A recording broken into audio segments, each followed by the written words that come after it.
Well, the humanitarian situation in Sudan is getting worse with each passing week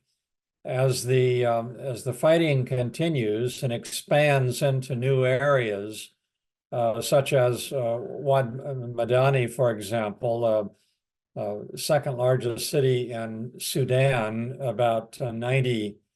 miles southeast of Khartoum, which has recently been taken by the Rapid Support Forces,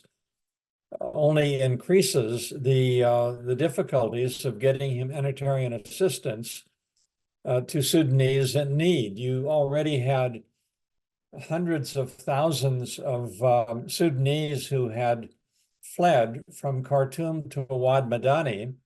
and now they're fleeing Wad Madani to further south. And it's making it very difficult for humanitarian agencies, including all of the United Nations organizations, to provide assistance to those who are in need. The Rapid Support Forces also has a reputation for creating even more problems by looting and taking cars from civilians, taking their homes, violating women, and it's just inevitably going to be a worse situation as the weeks go forward. There have been many allegations of sexual violence against women in Sudan. I have no doubt that this case is accurate, but there have been many, many other cases, particularly in Darfur region, where the problem became almost systemic at one time. I mean, this clearly exacerbates the problem, and it's one of the reasons that you have so many Sudanese families fleeing places like Wad Madani, because they are afraid that there will be violations of the women and in the families.